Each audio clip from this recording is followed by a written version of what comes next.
네, 현재 시간 2시 17분 지나고 있습니다. 오늘장 또 세 가지 상황실을 통해서 긴급 진단 해보도록 하죠. 이번 시간 이베스투자증권 이정민 FA팀장과 함께하겠습니다. 어서 오세요. 네, 안녕하세요. 네, 안녕하세요. 오늘도 세 가지 상황실을 우리 이정민 팀장님과 함께 분석해 보겠고요. 첫 번째부터 만나보시죠.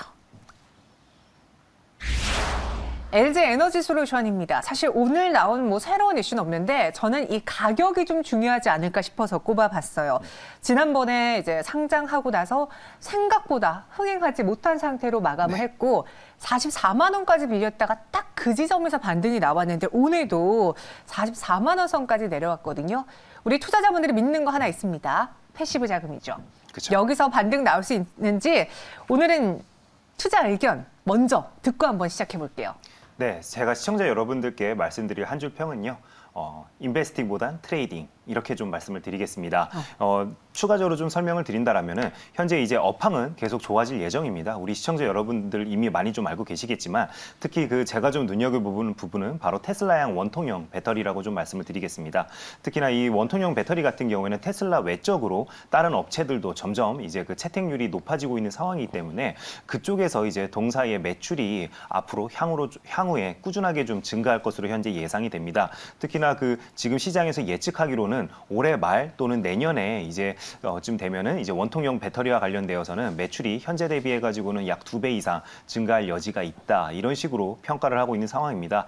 특히 테슬라가 지금 밀고 있는 신형 배터리가 4680이라는 배터리죠. 이게 좀 쉽게 말씀드린다라면은 이제 지름이 46mm고요. 그다음에 높이가 80mm입니다. 그래서 4680이라고 부르는데요. 이 4680 배터리 같은 경우에는 지금 현재 LG 에너지 솔루션이 개발을 하고 있습니다. 그래서 LG 에너지 솔루션 입장에서는 지금 현재 이야기를 하기로는 올해 말에서 내년 초에는 이제 또 이 개발이 완료가 되면은 동시에 이제 아마 테슬라에 좀 납품을 진행할 수 있을 것으로 지금 현재 시장에서는 계속 이야기가 나오고 있습니다. 그다음에 또 LG 에너지 솔루션이 작년 기준으로 이제 놓고 봤을 때 2차 전지 시장 점유율이 21%입니다. 그다음에 31%를 차지한 CATL이 지금 현재 1등 업체를 지금 이제 유지를 하고 있는데요. 하지만 우리가 여기서 또 눈여겨볼 부분은 바로 시장 점유율뿐만 아니라 관련된 타겟팅 시장을 우리가 좀 볼 필요가 있을 것 같습니다. CATL 같은 경우에는 아직까지는 여전히 중국 시장에 머물고 있습니다. 하지만 LG 에너지 솔루션 같은 경우에는 유럽 시장, 미국 시장, 그다음에 아시아 시장 등 이미 시장 자체가 다변화돼 있고 고객사도 다 다변화가 완료되어 있는 상황입니다.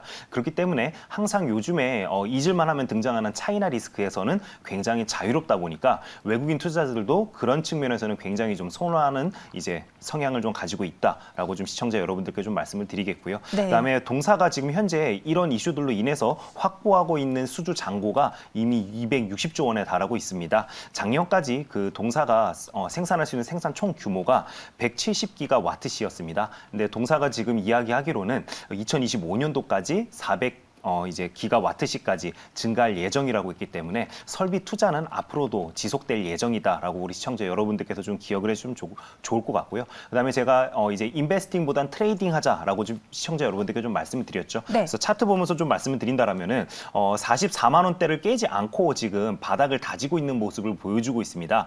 그렇기 때문에 제가 봤을 때는 충분히 44만 원을 깨지 않는다라는 전제 하에는 한 번쯤 우리가 접근해 볼 만한 가격대다라고 좀 생각이 되고요. 단기적인 트레이딩 관점으로는 직전 고점이 이제 54만 원, 55만 원대에 있습니다. 그렇기 때문에 이 구간 안에서는 우리가 한번 좀 수익을 한번 좀 내볼 수 있지 않을까 저는 좀 그렇게 좀 생각이 되고요. 하지만 또 시청자 여러분들께 또 하나 말씀드릴 부분들이 만약에 그럼 이 지금 직접 만들어 놓은 이 고점을 넘어선다라면은 보통 이제 상장 첫날에 만든 고가를 뛰어넘게 된다라면은 네. 이제 추세적으로 한번 오버슈팅하는 구간이 나오기 때문에 만약에 60만 원을 뚫어주게 된다라면은 그때 돌파 매매로 같이 한번 뛰어들어 보자라고 다시 한번 좀 말씀을 드리겠습니다. 그러니까 인베스팅 투자 관점보다는 단기적으로 기술적인 움직임에 따라서 트레이딩 관점으로 접근해 볼 수 있겠다 의견 주셨습니다.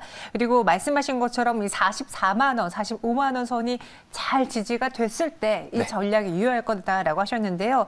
실제로 스테판 거리님께서도 저점 지지하면 매수함이라고 해주셨고요. 또 최이진님께서는 이제 LG 에너지 솔루션은 기관들이 무조건 사야 하는 시간은 지나지 않았나요? 라는 의견. 또 을님은 엔솔은 이제 기대 수익률이 너무 낮아져서 당기지가 않습니다. 라고 다소 많은 분들이 이 가격대에 있어서 그닥 매력을 못 느끼시는 것 같아요. 근데 여기서 우리가 체크해봐야 될 게 최근에 미국의 NEC 에너지 솔루션을 또 LG 에너지 솔루션이 인수했거든요.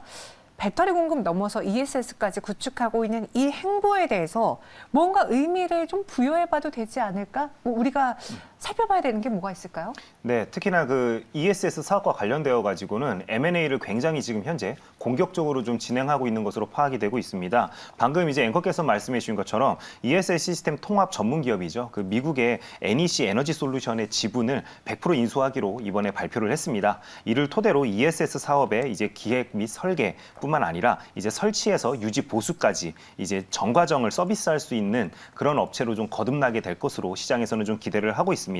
그동안 동사 같은 경우에는 단순 배터리 공급사에 그치는 게 아니라 앞으로는 토탈 솔루션을 제공할 수 있는 그런 통합 관리 업체로 거듭날 수 있는 이제 어떻게 보면 발판을 좀 마련했다라고 우리 시청자 여러분들께서 좀 기억을 해주시면 좋을 것 같고요. 특히나 그 전기차용 배터리 시장만큼 전 세계에서 지금 현재 빠르게 커지고 있는 시장 중에 하나가 바로 ESS 시장입니다. 그런 측면에서는 동사의 지금 이런 공격적인 M&A 같은 경우에는 굉장히 좀 바람직한 방향성을 가지고 있다라고 저는 좀 평가를 좀 하고 싶습니다. 특히나 그 주식시장에서는 지금 우리나라 같은 경우에는 원전 관련주들이 여전히 뜨겁게 움직이고 있죠. 맞아요. 하지만 전 세계적으로 놓고 봤을 때는 태양광 그리고 풍력과 관련된 에너지에 대한 이제 그 수요도 점점 증가하고 있고 실제로 설치도 많이 이루어지고 있습니다. 그래서 관련된 산업이 커갈수록 이제 ESS 산업도 커질 수밖에 없고요. 그리고 이제 거점 충전 시설들이 점점 늘고 있죠. 이런 2차 전지와 관련된 거점 충전 시설들이 늘수록 거기에 발맞춰서 ESS도 옆에 이제 생길 수밖에 없는 게 지금 산업 생태계가 조성되고 있는 과정입니다. 그렇기 때문에 우리 시청자 여러분들께서는 ESS 산업이 어떤 식으로 앞으로 커지어 나가는지 뉴스를 꾸준하게 좀 모니터링 하실 필요가 있다라고 좀 제가 말씀을 드리겠습니다. 그런 측면에서 LG 에너지 솔루션의 이번 M&A는 굉장히 긍정적이다라고 다시 한번 말씀을 드리겠습니다. 네.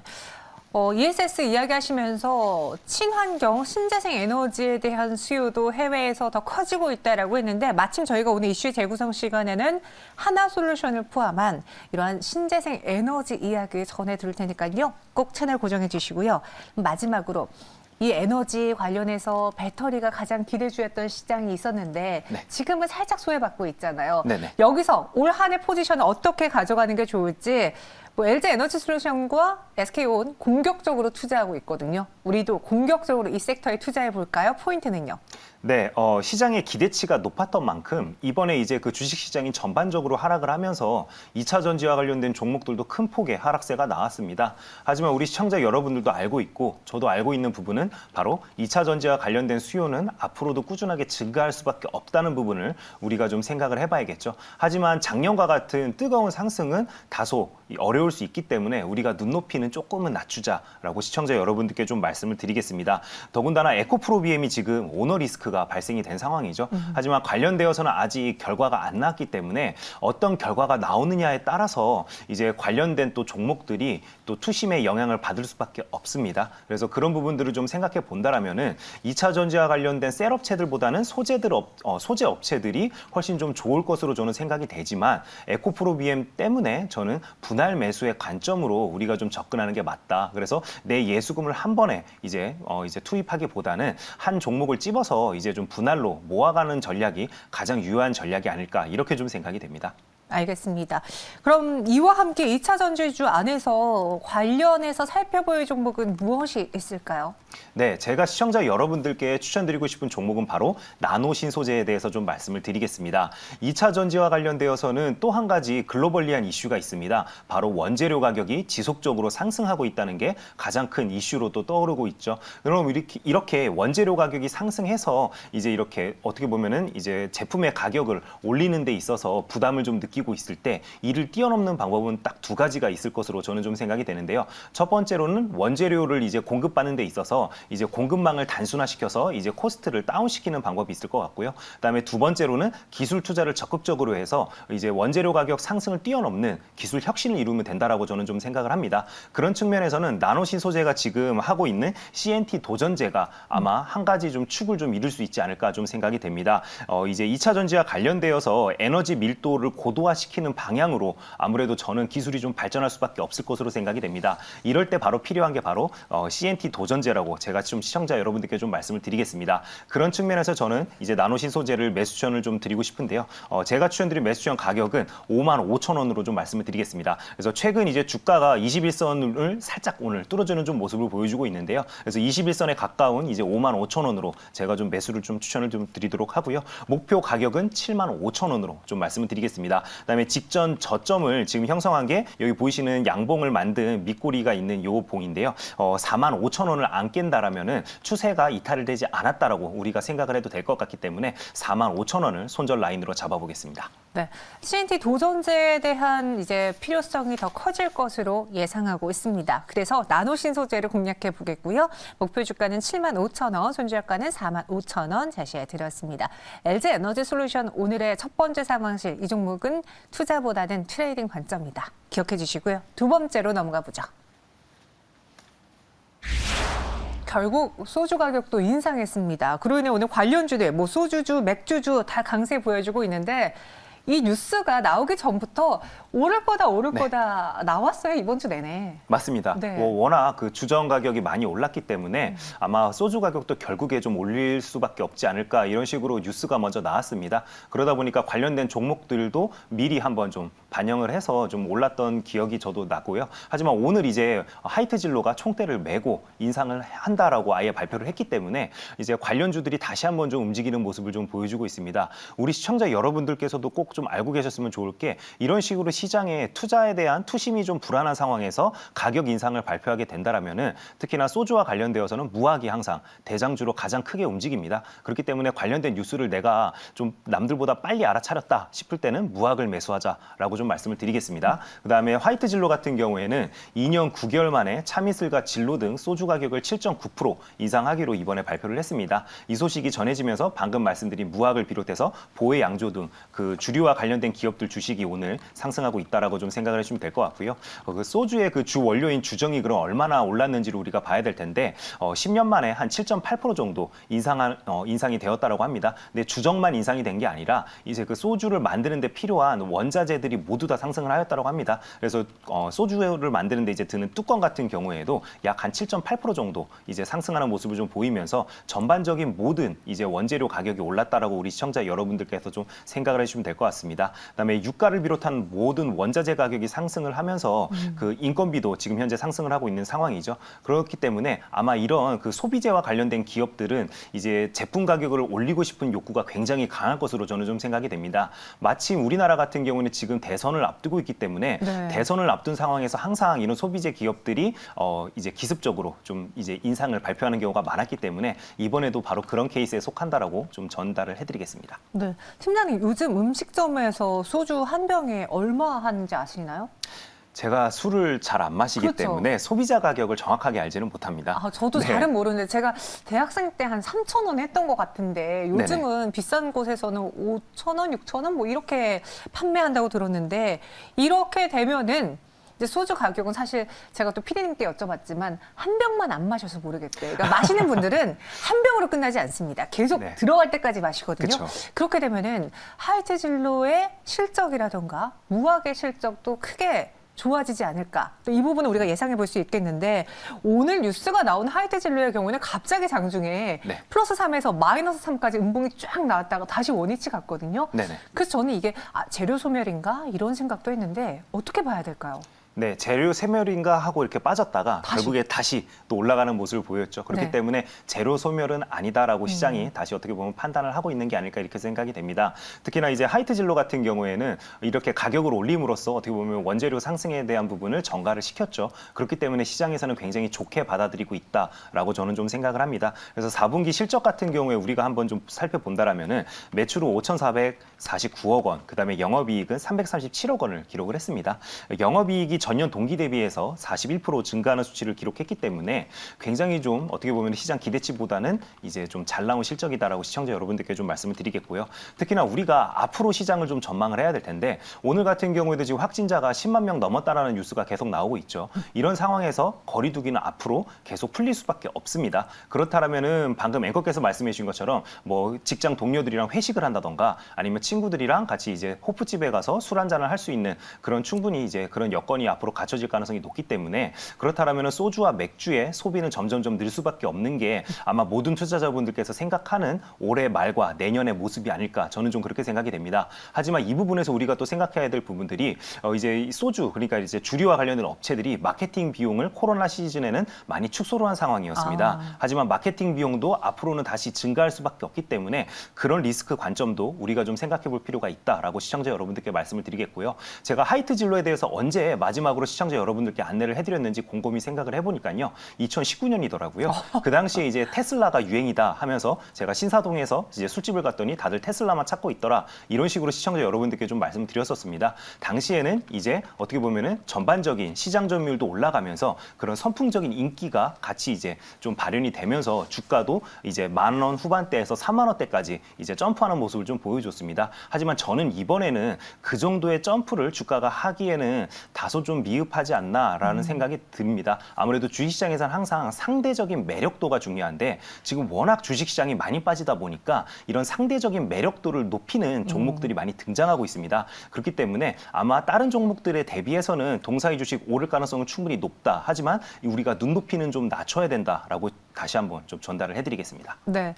제가 피디님께 또 요즘 테슬라 말고 뭐가 유행하는지 여쭤봤더니 네. 요즘은 빨리 마셔야 돼가지고 그런 거 없이 그냥 내 잔 따라서 빨리 마신다고 섞어 마시지도 않는다고 그러시네요. 그래도 술 좋아하시는 분들에게는 9시에서 10시로 1시간 더 좀 그쵸. 늘어났기 때문에 나중에 거리두기가 완전히 없어지게 되면은 판매량도 훨씬 더 늘어날 수 있지 않을까 이런 생각도 듭니다. 그럼 리오프닝과 가격 인상 여기에 경기 방어주 역할까지 할 수 있는 이 주류주 우리 포트 안에 꼭 하나 들고 가야 될지 한번 한 줄 평과 함께 투자 전략 제시해 볼게요. 네, 저는 주류주보다는 우리 시청자 여러분들께 좀 다른 섹터를 좀 추천을 드리고 싶습니다. 그렇기 그래요? 때문에 방금 말씀드렸던 상대적 매력도가 중요하다라는 걸 한 줌 포인트로 좀 말씀을 드리겠고요. 그런 측면에서는 제주항공을 좀 눈여겨보자라고 시청자 여러분들께 말씀드리겠습니다. 술이 아니냐? 네, 술이 아예 아닙니다. 그래서 리오프닝 관련주로는 좀 제주항공을 한번 접근해보면 어떨까 이런 식으로 좀 생각이 되고요. 특히나 최근에 외인과 기관계 창구에서 굉장히 수급이 강하게 들어온 측면을 저는 좀 긍정적으로 생각을 하고 있습니다. 그렇기 때문에 추세적인 상승을 이어나가기에는 제주항공이 조금 더 매력적으로 좀 다가오는 측면이 있고요. 특히나 지금 현재 아시아나항공이 대한항공과 합병이 마무리되면은 저는 제 예상에는 아무래도 아시아나항공이 분명 슬롯을 뺏길 거라고 생각을 합니다. 그렇다면은 단거리뿐만 아니라 중거리 같은 노선 같은 경우에는 제주항공이 차지할 수 있는 그 비율도 조금 높아지지 않을까 이런 식으로 좀 생각을 합니다. 그렇기 때문에 LCC 안에서는 제주항공이 가지고 있는 그 특유의 강점이 있기 때문에 동사를 좀 접근해보자라고 시청자 여러분께 좀 말씀을 드리겠고요. 제가 추천드린 매수점 가격은 2만 원으로 좀 말씀을 드리겠습니다. 목표 가격은 3만 원까지 보도록 하고요. 손절 라인은 직전 저점이 18,000원을 깨게 된다라면 손절로 대응 부탁드리겠습니다. 네.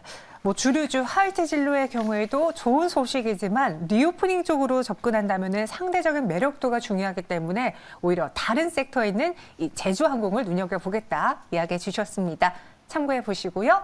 마지막 상황실로 넘어가 보죠. 3년 만에 콘서트가 이제 열립니다. BTS 서울 콘서트 개최 발표하는데 마침 좀 전에 리프레시 시간에 네네. 예, 엔터 쪽 애널리스트 분께서 직접 나오셔가지고 네.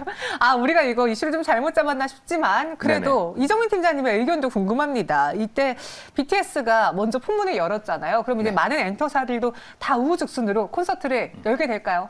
네, 당연히 열 수밖에 없을 것으로 저는 좀 생각을 합니다. 그 포문을 이제 방금 앵커께서 말씀해 주신 것처럼 이제 하이브가 먼저 좀 시작을 했다라는 게 가장 큰 이제 포인트가 되지 않을까 싶습니다. 2년 반 만에 서울에서 이제 그 BTS가 콘서트를 엽니다. 바로 다음 달인데요. 3월 10일부터 이제 세 차례에 걸쳐서 콘서트가 잠실 종합운동장에서 열리게 됩니다. 이 중 10일과 13일 같은 경우에는 이제 온라인으로도 서비스가 제공이 된다라는 게 가장 큰 포인트가 될 것 같고요. 그다음에 코로나로 전 세계 엔터 시장이 굉장히 좀 많이 많이 위축이 되어 있었습니다. 근데 그중에서 국내 대형 엔터 회사들이 가장 좀 선전을 했다는 거를 우리 시청자 여러분들께서 좀 기억하실 필요가 있을 것 같습니다. 특히나 거리두기가 완화되면은 오프라인 콘서트뿐만 아니라 기업들의 외부 행사도 많이 열릴 수밖에 없죠. 그렇죠. 그렇다면 당연히 이제 한류 스타들, 특히나 이제 해외 팬들을 보유한 엔터사들의 영업이익이 저는 굉장히 많이 좀 좋아질 것으로 좀 생각이 됩니다. 특히 그 BTS 같은 경우에는 코로나 시국만 아니었다라면은 만약에 국내에서 콘서트를 열었다라면은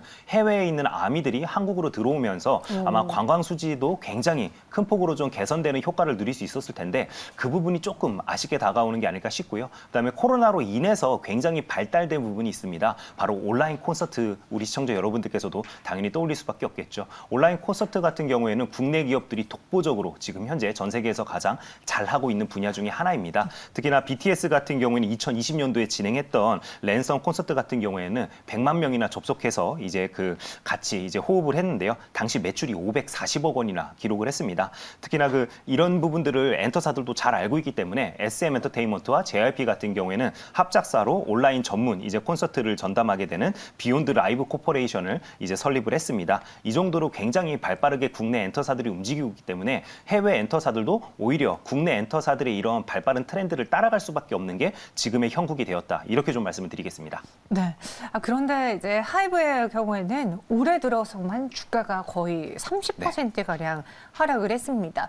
이게 거리두기 완화가 생각보다 오미크론 때문에 좀 늦어져서 네. 그런 이슈도 있었지만 또 방탄소년단이 모멘텀이 하나뿐이다. 하이브는 방탄소년단이 너무나 차지하고 있는 비중이 크기 때문에 그걸 걱정하신 분들이 많던데 하이브에 대해서는 좀 투자 관점을 낮춰야 될 때인가요?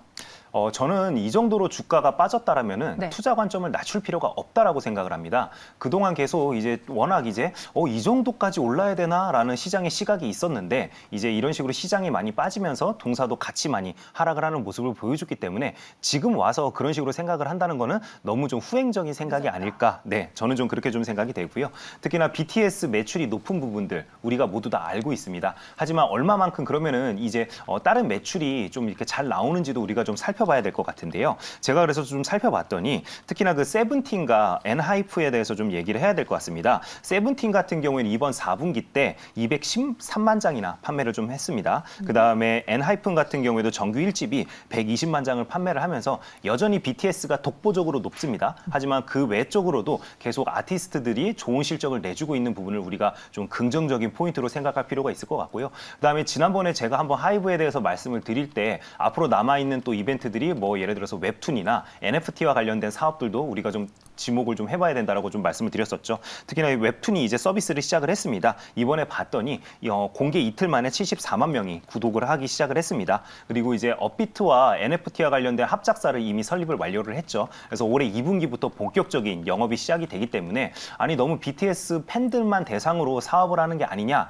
이런 식으로 생각할 게 아니라 오히려 글로벌리한 큰 팬덤을 가지고 있는 안정적인 시장을 보유했다라는 부분들을 우리가 좀 떠올려 볼 필요가 있다라고 시청자 여러분들께 말씀을 드리도록 하겠습니다. 맞아요. 세븐틴도 그렇게 인기가 많다고 하는데 네. 우리 팀장님도 잘 아시나요? 죄송합니다. 오늘 제 약한 점을 우리 앵커께서 계속 좀 지목을 해주시는데요. 제가 BTS 멤버는 잘 알고 있지만 네. 세븐틴은 좀 약하다. 저도 솔직하게 잘은 몰라요. 말씀드리겠습니다. 네. 하지만 뭐 부승관 이렇게 제가 좋아하는 분 딱 한 분만 네네. 이름을 알고 있는데 그럼 이 방탄소년단이라는 모멘텀도 있지만 앞으로 뭐 세븐틴 그리고 엔하이픈 또 이번에 여자 아이돌도 곧 네. 나온다고 하는데 이러한 모멘텀을 보유한 하이브 지금 팔기에는 늦었다 너무 늦었다라고 했잖아요. 그럼 네. 어떤 투자 관점으로 봐야 될지 혹시 뭐 다른 엔터주로 갈아타야 될까요? 아니요, 저는 그렇게 생각하지는 않습니다. 결국에 글로벌 넘버1 아이돌은 BTS입니다. 그렇기 때문에 우리 시청자 여러분들께서는 이번에도 많이 느끼셨을 것 같은데요. 결국에 대장주가 더 많이 오르고요. 대장주가 덜 빠집니다. 그렇기 때문에 저는 차라리 지금 같은 시장 상황에서는 하이브가 낫다라고 좀 말씀을 드리겠고요. 제가 그런 측면에서 시청자 여러분들께 드리는 한 줄 평은 해외에선 비틀즈랑 비교한다는데 이렇게 좀 말씀을 드리겠습니다. 항상 한국에 있다 보니까 우리가 좀 착각을 하는 경우가 많습니다. 하지만 외신들을 살펴봤을 때 실제로 비틀즈와 이제 BTS를 비교하는 경우가 굉장히 많습니다. 그렇기 때문에 비틀즈의 버금가는 위상을 가지고 있는 BTS, 우리가 여전히 버릴 수 없는 매력을 가지고 있다라고 좀 말씀을 드리겠고요. 그런 측면에서 제가 추천드린 매수점 가격은 25만 원으로 말씀을 좀 드리도록 하고요. 그다음에 직전 고점을 바라보기보다는 그보다 살짝 아래인 목표 가격을 35만 원으로 설정을 하도록 하겠습니다. 손절 라인은 23만 원을 이탈하게 된다라면 손절로 대응 부탁드리겠습니다. 네, 목표 주가는 35만 원, 손절가는 23만 원입니다. 비틀즈 그리고 이 하이브 정말 많은 분들이 기대를 하고 있는 만큼 주가 상승이 좀 가팔라졌으면 좋겠고요. 주식밖에 모르는 이정민 팀장님 여기서 인사드릴게요. 오늘 말씀 고맙습니다. 네, 감사합니다.